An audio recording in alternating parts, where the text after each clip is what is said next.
Here from syracuse.com. We're live, baby. Happy Sunday.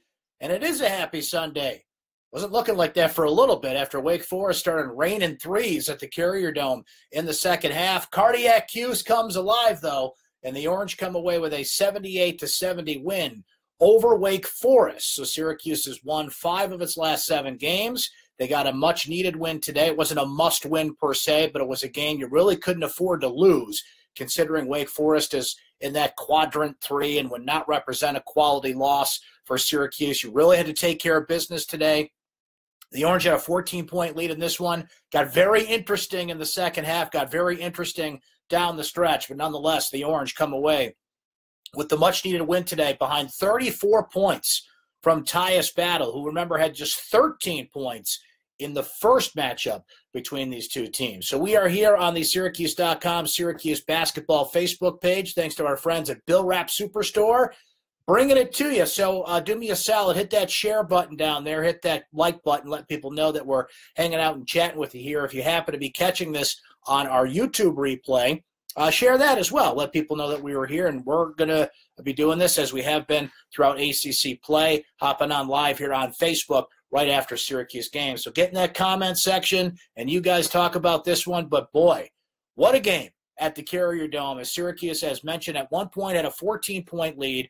But Wake Forest, there was one point in this game where Wilbekin, Crawford, and Woods had 7 consecutive three-pointers on 7 consecutive possessions for Wake Forest. Jim Boeheim, if you saw the press conference here on syracuse.com, just saying moments ago at his press conference, he's never seen that in 42 years of coaching. I can't remember that happening as well. I'm sure maybe along the line it came close once or twice. But, Wake Forest was 1 for 10 shooting the 3 in the first half. But, boy, did they find range in the second half. And, this has happened twice this season now. And one time he did this, and it sold at auction for $14,000, right, at that Duke game. But it's pretty rare for Jim Boeheim to shed his coat. That's just not something he does regularly. But when Wake Forest was hitting threes and Syracuse was out of position defensively, and remember, there is nothing that drives Jim Boeheim crazier than when Syracuse is out of position defensively.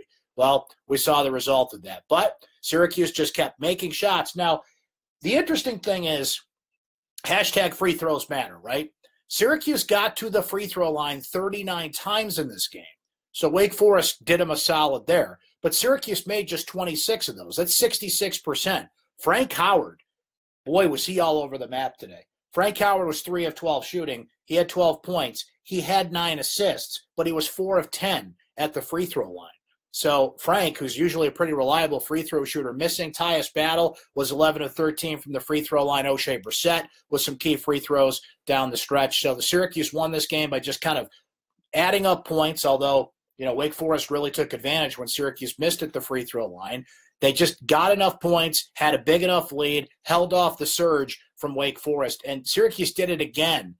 As shorthanded as this team has been, Matthew Moyer was not available today. Matthew Moyer's ankle injury, Jim Boeheim was saying at his press conference, he was fine in practice the few days leading up to this game, but just recently it flared up. Didn't feel like he could go today. So it's a good thing that Barama could go for the Orange today, because he's been out the prior 2 games with a knee situation himself. But he came in, made a contribution, had a nice dunk, had a couple great defensive plays, a couple big rebounds.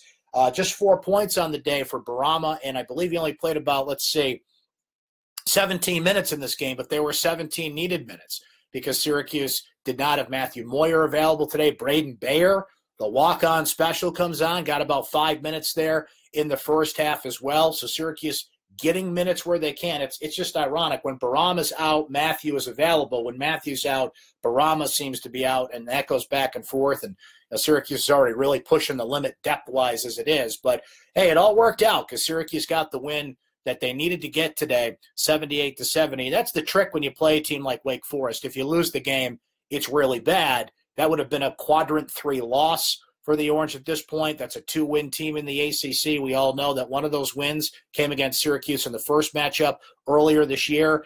Difference being, amongst some of the things we've already mentioned, Tyus Battle had his worst game of the season in the first matchup against Wake, only 13 points down there in Winston-Salem. Not the case today. Tyus Battle with 34 points came out of this game. It's like they shot him out of a cannon. At one point, the first time out of the game, Tyus Battle was outscoring Wake Forest, 7-6. He plays all 40 minutes. He goes 10 of 18, 11 from 13 from the free-throw line. Hits 3 3-pointers in this game. 4 assists on the day as well, including a nice dish off to Pascal Chukwu underneath. And I'll tell you, Pascal had 23 minutes. He did go to the bench for a good part of the second half to get Barama in there and trying to get the offense flowing a little bit. But the big contribution from Pascal Chukwu today, 11 rebounds.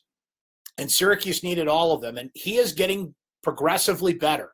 There was a stretch there for about 3 or 4 games where Pascal's really struggled and was just, there was that one game where he didn't even put up a shot, which, I mean, that game, both Pascal and Matthew Moyer didn't even attempt a shot. I mean, I just don't know where that came from, even for a team that is as limited as this one is. But he was big today, had the emphatic block at the end that led to Tyus Battle's dunk to put it away.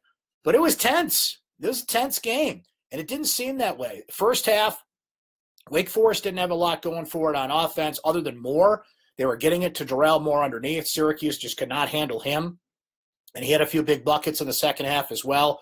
But that flurry of 3-point shots was incredible from Wake Forest. And, Jim Boeheim not only threw his coat, he hit his chair, he kicked his chair, clearly telling players where to be defensively. They weren't getting there. And I'll give Wake credit. There was a couple contested shots that they hit in there. I can't remember if it was Crawford or Wilbekin, but one player got a 4-point play, kind of hit the shot, fouled as he went down, and you're feeling it.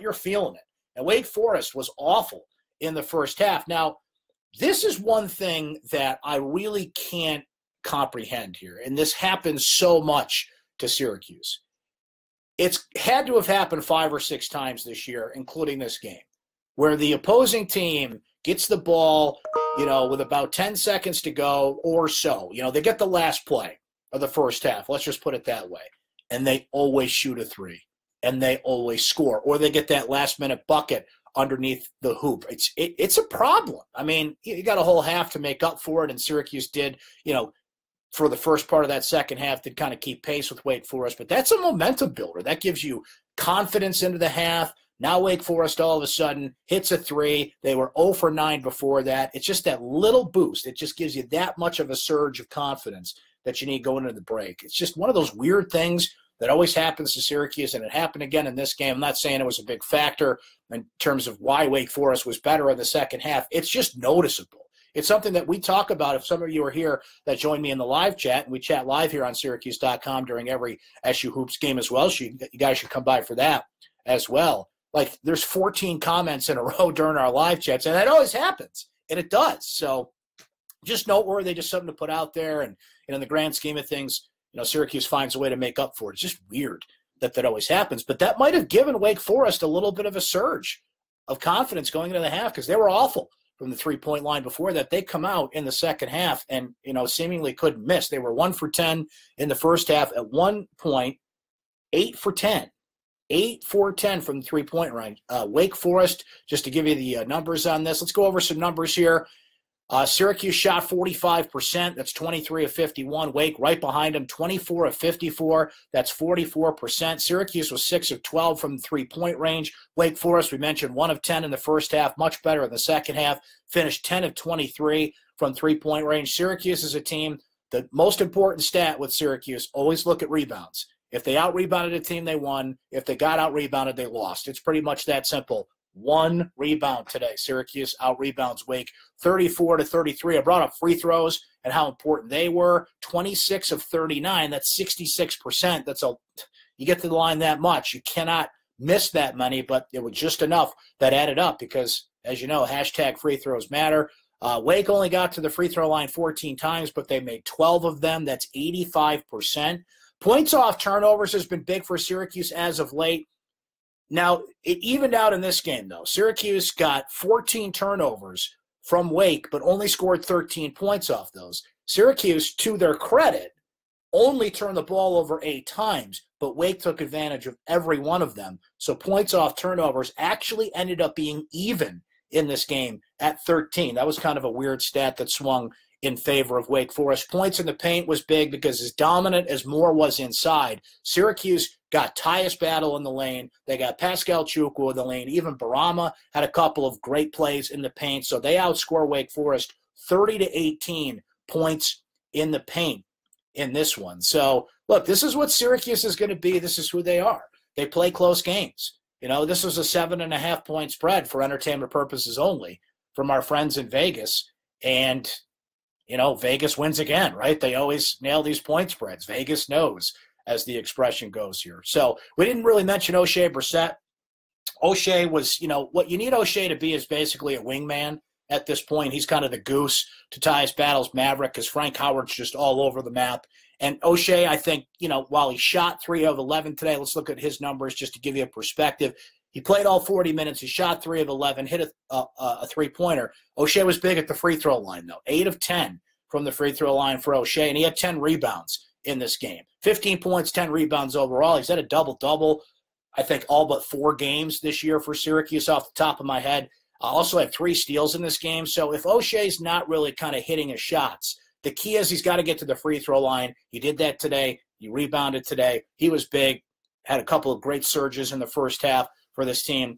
Merrick Dolezaj had kind of a quiet day, just 6 and 3 for him. Had a nice jump shot, made a couple of plays, but for the most part, wasn't good, wasn't bad, just kind of had a quiet day for him. We mentioned Pascal and how big he was on the rebounds. It was good to see Barama back out there today. That's a touch-and-go thing, though. Donna DeToto wrote about this on syracuse.com this week. It was like a knee platelet thing. Like, here comes the science. Like, they take his platelets out, and then they kind of fuse him back into his knee, and this is supposed to help recover certain injuries. Well, it worked that he played enough today, but Matthew Moyer, of course, couldn't go, which is a surprise because he's been out there playing, isn't really effective. But, you know, ankle injuries are tricky, especially sprains. They can come back. Anybody that's had a bad ankle sprain knows, you know, you can go through that for weeks before that thing is really done. And Barama, it's touch and go with him. They took it easy on him on practice this week. And, you know, Barama, the kind of the spot he's in too, because he's got that knee situation, he can't really give it a go conditioning-wise. You could tell he was getting tired out there today. So it was important that Pascal stayed out of foul trouble today. And at one point it looked like Syracuse was getting a little foul trouble. O'Shea had 3 fouls. Merrick Dolezaj picked up a 3rd foul at the start of the second half. But Syracuse really backed off that. And, you know, to Pascal Chukwu's credit, didn't even pick up a foul today. So I thought he played great considering that, you know, he's been struggling a little bit leading up to this. And all told, it's a take care of business kind of win. So now you got NC State coming in on Wednesday night. And, I'll be honest with you, I didn't finish watching that NC State game yesterday. So I'm going to pull up what NC State did in the ACC yesterday. But I'll tell you what, earlier this year, this was one of the best games I've seen in college basketball this year was when NC State beat North Carolina 95-91. That was a spectacular basketball game. So yesterday they gave North Carolina all they could handle. 96-89 win by the Tar Heels this time. NC State was at home in this one, and we'll just kind of take a look at it here while we're yakking about it. So if my computer will play nice with me, which it's not doing right now. But anyway, look, NC State can score. The key is this is the Syracuse starting today, 3 of their next 4 are at home. You get NC State at home on a Wednesday night. It's a 9 o'clock start. I hate those 9 o'clock starts. I don't know about you guys. I need my beauty sleep. But come on, look at this face. I need all the sleep I can get. But NC State can score. So what we saw today was Syracuse's main offensive threat, Tyus Battle, score 34 points. That's exactly the kind of game that he wants to have. He wants to run up and down the floor. He's getting in the lane, but you're going to need Frank Howard to score as well. Frank, as we mentioned, was all over the map today, but that's the game you're going to need him to keep pace and score. O'Shea Brissett seems to have his confidence flowing on the offensive end. So, look, that could be a relief for Syracuse. They're so used to these games where they're kind of slogging through the mud and it's low scoring and, you know, the shots aren't falling. NC State is the type of team that really opens things up, and they want to run up and down the floor and make it an offensive basketball game. So That'll be good to see on Wednesday if it turns into that. It's Valentine's Day, by the way, if you take your lovely to the Carrier Dome for that matchup. So we'll see how that turns out. And NC State's in red. I mean, it all turns out. Let's see what you guys are saying here in the comments. Todd says, I hate the late starts. Right with you there, Todd.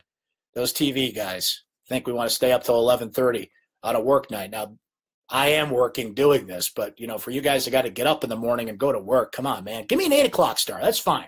I don't mind the 8 o'clock starts, 9 o'clock. I'm too old. I'm just too old for this stuff, right? Joe says, Wake just hit another shot. I mean, that's what it felt like in that second half, right, Joe? I mean, 7 in a row, 7 possessions straight. They hit a 3. It was unbelievable. And Syracuse just, even when they made the adjustment on defense and saw that, Jim Boeheim was playing strip poker over there on the sideline and kicking things like, oh, we better guard somebody. But even when they did that and they made that adjustment, Wake was still hitting shots. So it's incredible. How things are contagious in basketball. Because what was contagious in the first half was neither team was shooting that well. Just enough. Ty's battle was great, but, you looked at the shooting stats at one point, and both teams were in that 25 to kind of 29% range. Then Wake starts hitting shots, and all of a sudden Syracuse is going up and down the floor. It's funny how basketball is contagious like that, and it rubs off on the other team. Chris says, R.I.P. JB's jacket.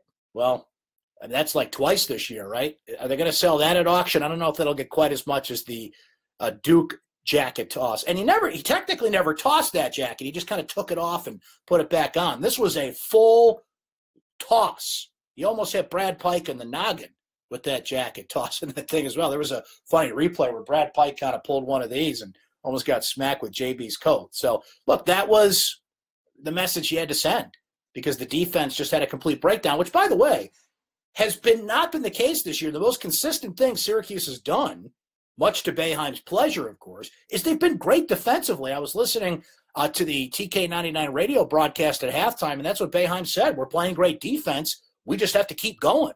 Not so much in the second half, but when you have Tyus Battle scoring, you have Pascal rebounding, you have O'Shea hitting free throws, it was a true team effort, and Syracuse only had 6 guys in this game. A little bit of Braden Bayer to add to the depth a little bit, but now you're into walk-on time.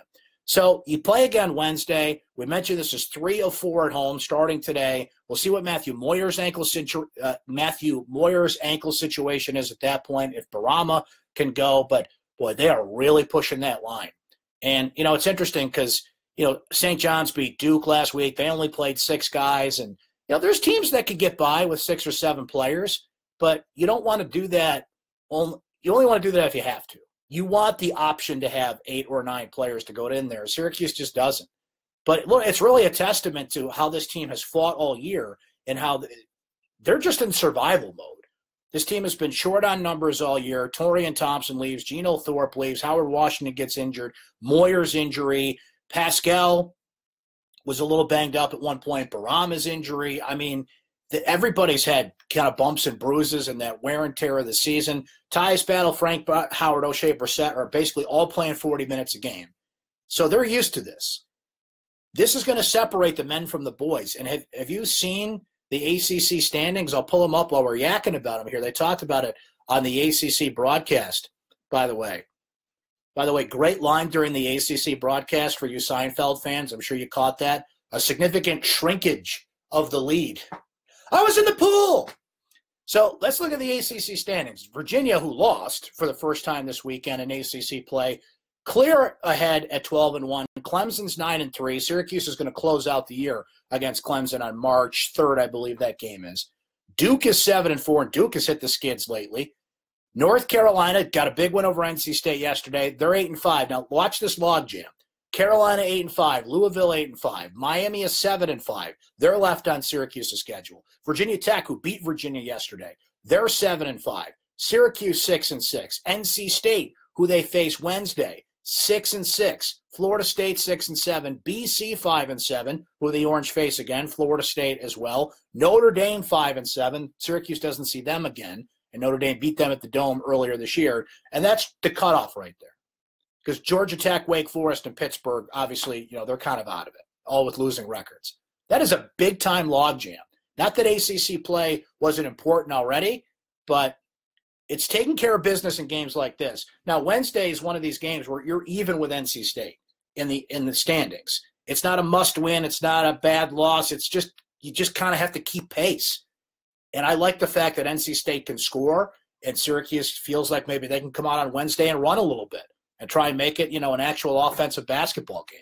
So you just got to keep winning these games, but you can't lose games you're air quotes supposed to lose. But the problem is there's not that many left for Syracuse that fit that description. Today was one of them. You got a lot of tough teams coming up. I mentioned a few of them. Duke is on that schedule again coming up. Louisville, who Syracuse beat, they see them again down the stretch here. So, go and get tough. Tough gets going. Nobody would expect any less in ACC play, right? North Carolina, of course, is coming up. That's a huge game at the Dome. That was kind of the marquee Carrier Dome home game. There wasn't a really sexy slate of games. Virginia was on the Dome slate. They turned out to be great, but they're not a fun team to watch. It's kind of a grinding game. Carolina, what a swing game that could be if Syracuse can get that one. And, the Tar Heels have shown some flaws on defense this year, so Syracuse can take advantage of that, get them in a grinding type of game, which Carolina doesn't want to be in. They want to run. They want to score. They want to go up and down the floor. They don't handle it well when somebody kind of, throws a monkey wrench in the situation and makes them play a half-court offense. So we're getting ahead of ourselves there, but NC State up next, they can flat out score. So Syracuse, maybe it's the same situation as I just said with Carolina. If you can get them in a half-court grinding type of game at home and take them out of their comfort zone a little bit, that'd be a big win for the Orange, and they could kind of move up a little bit in that logjam in ACC play. So I'll tell you what, that is when we are going to meet again on Wednesday night, late night with the Axeman. I'll be up with, Jimmy Fallon and all the late night crews, and we'll hop on here on Facebook Live after that game and talk some Syracuse hoops with you. In the meantime, thanks for hanging out with us today. Enjoy the rest of your Sunday, or catch this again on our YouTube replay. You can see it on our YouTube page. Please look for my recap tomorrow on syracuse.com. All of our great coverage, of course. I want to thank our friends at the Bill Rapp Superstore for not only sponsoring this, but a new episode of the Syracuse Sports Podcast is up. I hope you guys can subscribe to that. If you're on iTunes or Google Play, just search Syracuse Sports Podcast. This week, I chatted with Nate Mink about Syracuse football recruiting. And, boy, what else we talk about? I had a one-on-one interview with Connor Ingram. Really interesting guy, Syracuse Crunch goalie who doesn't really like playing goalie, believe it or not. He's a really interesting kid to talk to, and we talked about some Syracuse connections to the Olympics and a whole bunch of fun stuff on the Syracuse Sports Podcast. So please subscribe in iTunes and Google Play and check that out as well. For now, Syracuse gets the win. They hold off the Wake Forest rally. Cardiac Cuse was enacted, and the Orange wins 78-70. Thanks for joining us here on the syracuse.com Facebook page for Syracuse Orange basketball. We'll talk to you again on Wednesday night. Have a great rest of your weekend, everybody.